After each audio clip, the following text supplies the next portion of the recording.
In this video, I want to talk about how you can make your own pie chart on Trading 212.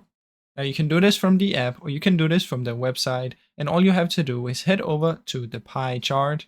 Inside of here, click create a pie.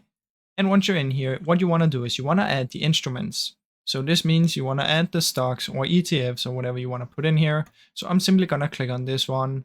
Now inside of here, you can select the ones that you want and you can search up here. Now, obviously, this is just a tutorial, so I'm just going to choose something random. So you should choose the ones that you want to put in here, but I'll just select some random stuff. This one, and I'll choose 6 different ones for you guys. These 6, okay. Then you go next, and then here you can see the 100%, which means these need to add up to 100%. So you can change how much you want of each one. Just make sure that it's adding up to 100% like this, right? Now, once you've done this, what you want to do is press next.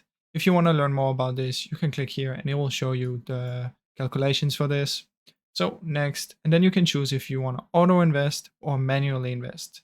So auto invest means you're gonna set up a schedule and the deposits will automatically go in, or you can do it manually from your account. Now, next here, and here you can see your value projection.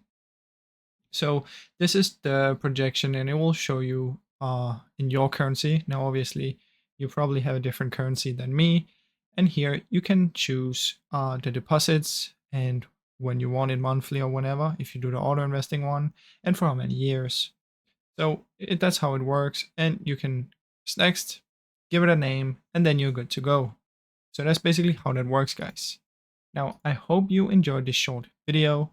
If you did, please leave a like and subscribe as it helps me out a ton. Thank you so much for watching.